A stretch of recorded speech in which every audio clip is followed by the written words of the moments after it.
Get ready for some new tea, sis, cause shit's gonna get real. Hey guys, Logan here and welcome back to another video on my channel. Today we're doing a story time of the time that I got lost at the Toronto Eaton Centre. Now, if you're not a Canadian and not familiar with the Eaton Centre is a ginormous mall of various stores, various brands, various luxuriousness. And I was there for a few hours with my friend Kate, and we got lost, to say the least. Kate and I went to the Eaton Centre. To arrive at the Eaton Centre, we used the Toronto accessible bus services called Wheeltrans, which is a service that you book online or over phone, and you call and you book your location and your destination in advance, and it's a door-to-door service that they will deliver you to your location. Now, a few things you should know about Wheeltrans before I continue on with the story. Wheeltrans waits 5 minutes for you. If you're not in your location in 5 minutes, they leave. Kate and I were staying at Seneca College Residence in North York, Toronto for a program called the Independence Program, which teaches disabled youth and teenagers and young adults various life skills. So Kate and I were at the Seneca residence. We got ready an hour early. We waited for the Wheeltrans. We hopped on the Wheeltrans, and of course it's a long ride to the Eaton Centre because it's like downtown Toronto area. It's insane. Traffic is nuts. We get into the Eaton Centre and we're like, okay, so we have to be back for our Wheeltrans at, let's say, 3 p.m. And there was me.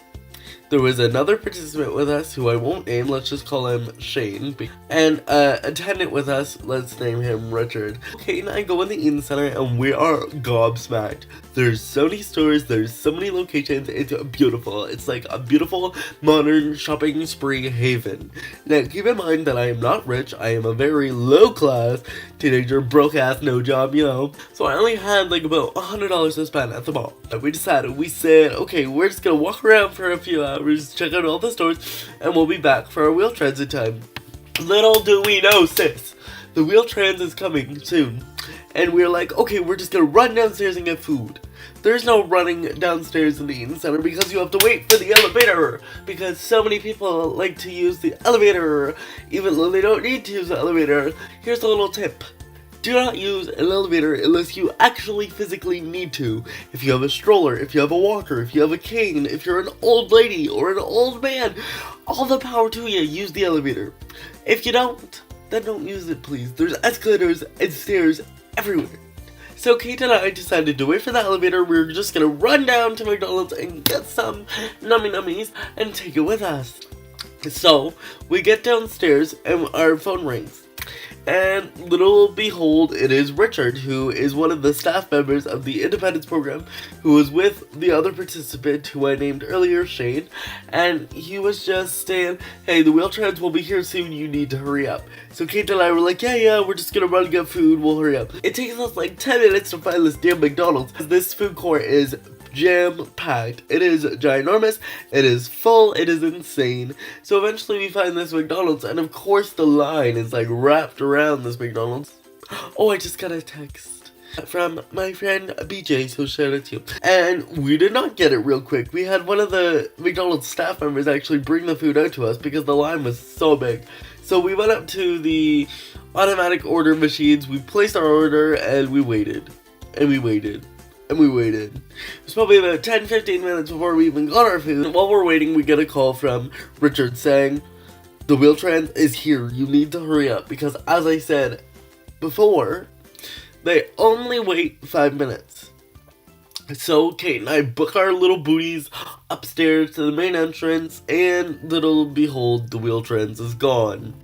So Shane is angry, understandably. Richard is a little ticked off with us, understandably. So we were shit out of luck. I got this little card that Richard gave to me from Wheeltrans, and it said, if you miss your ride, call back on this number and we'll send you another bus. So I go, ring, ring, ring, hello, this is Wheeltrans, and I missed my bus to this.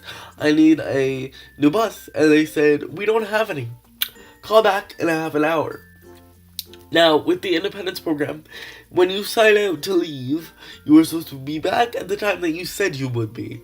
So we're like, oh shit. that will not work. We call the main coordinator of the independence program, Susan. She's a sweetie. She's a tough love hard ass, but she's a sweetie. We call her and we say, you know what, Susan, we're at the Eaton Center.